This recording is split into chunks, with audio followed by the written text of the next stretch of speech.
Welcome to the Cheeseburger Lens, a podcast about turning a hobby into a career.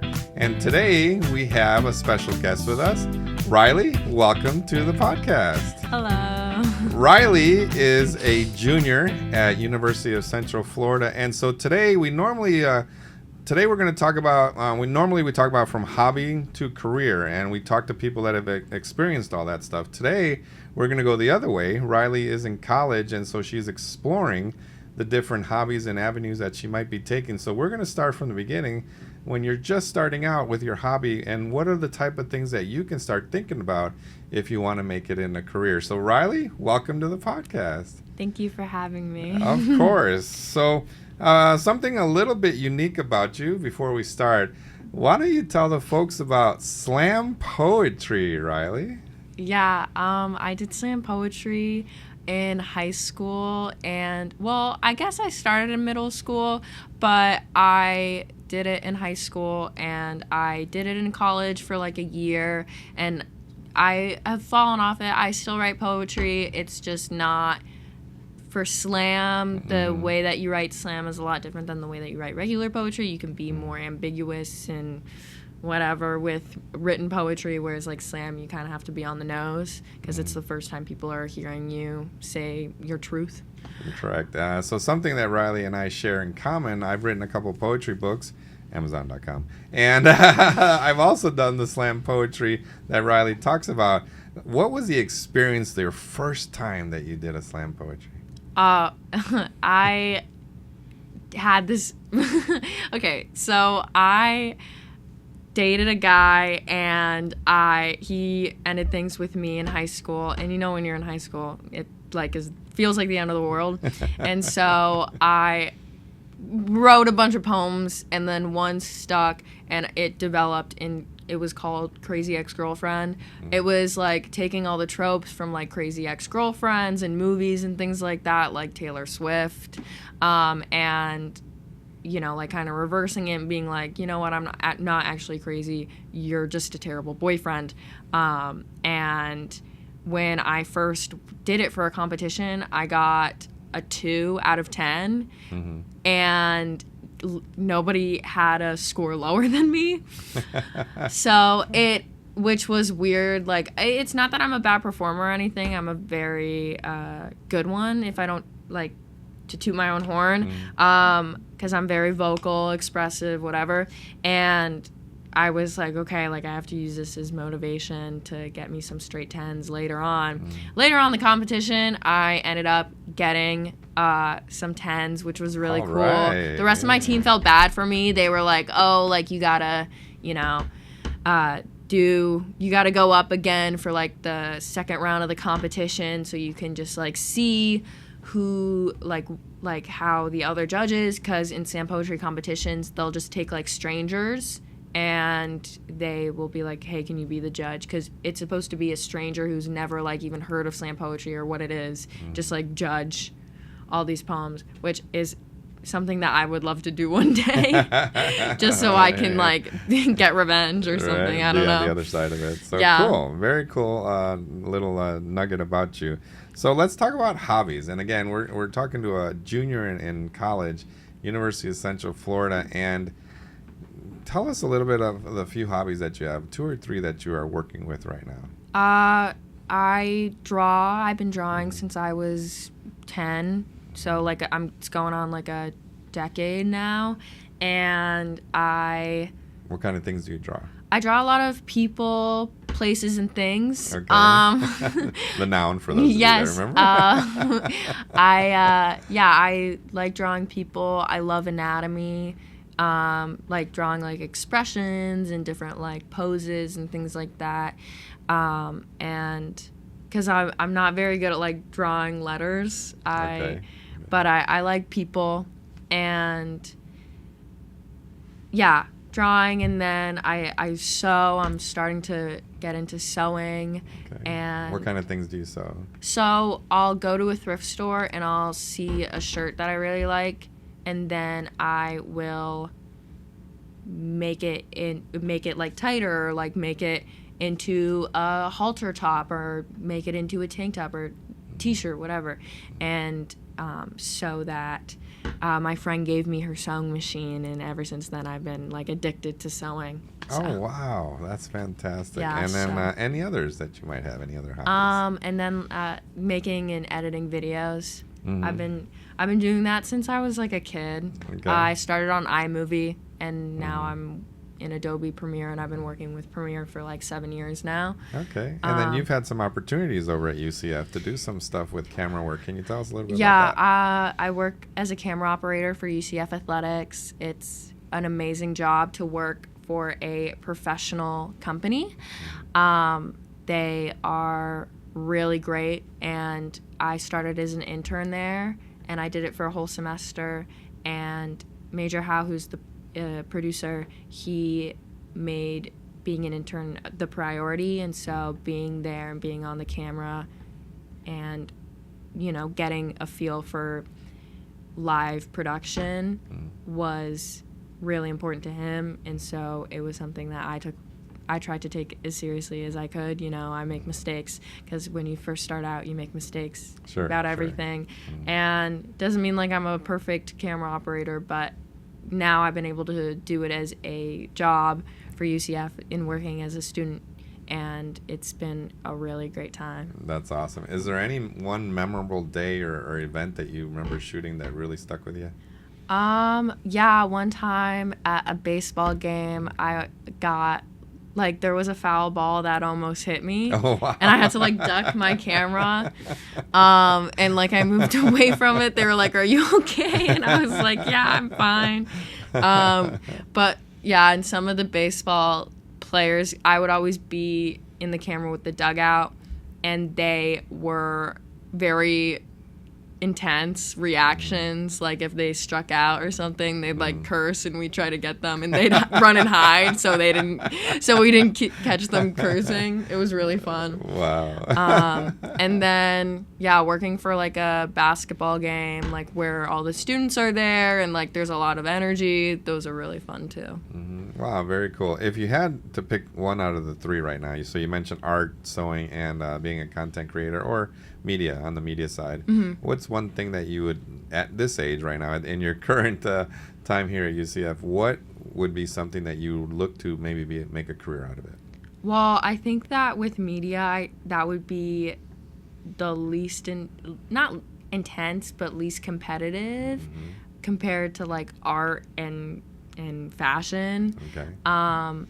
I really love live production and not having to do anything in post. Okay. That's really great. And then I like being there in the real time moment. You know, when you're working for something like UCF Athletics, you're being a professional sports watcher, and working in live production in the studio, you're a professional button pusher or button caller, and that is really fun too. You're watching this game and you're the person controlling how the game is. You know, you're telling a story. So live production is really fun for all of those reasons. What is it about fashion that is attracting you right now? Well, I think that fashion has a lot of interesting things to talk about.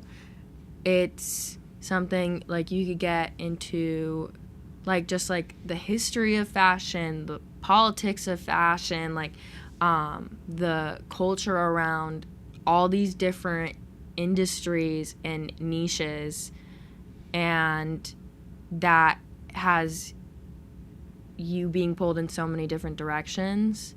Like for me personally, I really enjoy thrifting, and then there's a whole community that makes thrift flips, so much so to where they're starting to be on runways of like shows that are completely done with clothes that were already made, which I think is really, really fun and something that I would love to be a part of.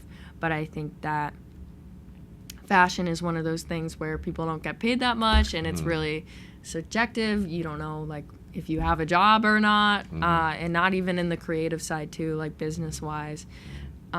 So working in media would be great, because then I would be able to have that as my career. Now, one of the most popular films that resonated with the fashion industry was Devil wears Prada. How did that movie relate to you and how you see the career down in the fashion world?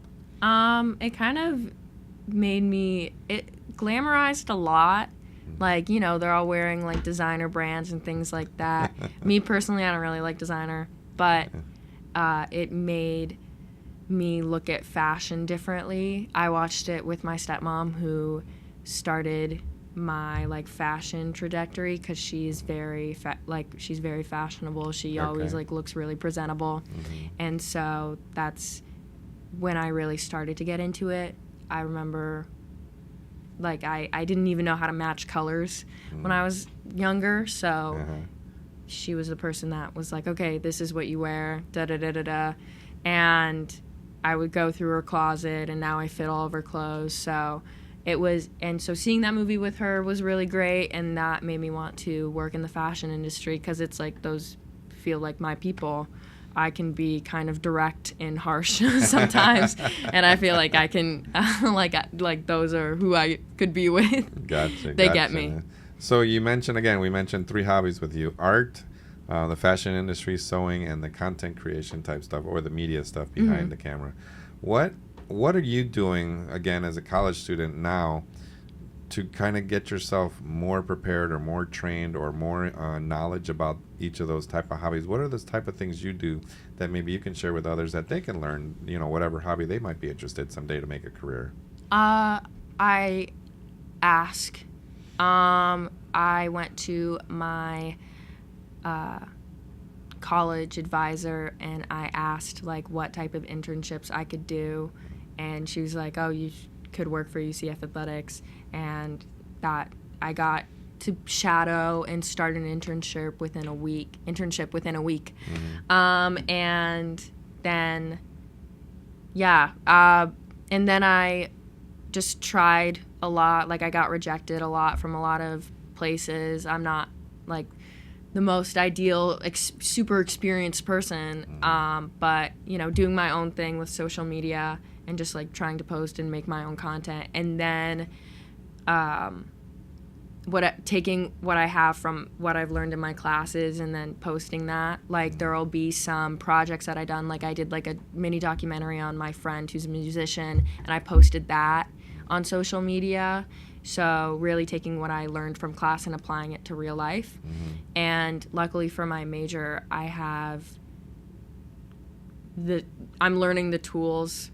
Like, college does teach you some things beyond partying, and I'm learning how to apply and be professional in a career that you kind of have to know what you're doing, especially when it comes to like something like live footage, because you can't really mess it up. It's live. You only get one shot, right? And so I asked around. I tried a bunch of things. I like tried working for like the wrestling team, and then I realized it wasn't for me. I tried working for this other podcast. Wasn't for me. And I got rejected a bunch of places for fashion. I worked for Strike Magazine Orlando, and that took a couple of tries. Like, I got rejected the first 2 times I applied, and the third time I was able to get in. And so that gave me a lot of opportunities to work in a fashion type industry, because it is like a fashion lifestyle magazine. And so perseverance has been a pretty beneficial factor for you then. Yeah. You're not giving up, right? No, because it sucks to not be, like, I don't want to live my life and have a really boring job that I hate. You know, Right. Good advice for everybody out there. Yeah, like, I want to have a purpose with my career and feel like I'm accomplishing something that I can look at and be proud of. Like, I look at that documentary that I made for my class, and I'm very proud of it. And I haven't been in that class in a semester, but it's something that I'm like, wow, like, this is something that I can do, and I know how to do it now, and I learned all these things. And then, like, I was able to get internships, and that made me learn a lot of things. So speaking of internships, that is how Riley and I met. Yes. I have the Cheeseburger Photography Company and the podcast here and all this stuff. And so, Riley, you were one of the interns that we got to work with for this semester. What is it about the internships that helps you kind of see the rest of the world out there from a more real world, how has the internships that you've been on helped you with that way? And what interested you about the internship here with Cheeseburger Photography?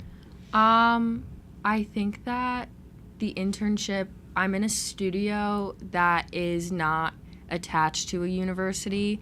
Mm-hmm. That means that it's private, like you're working for clients. Mm-hmm.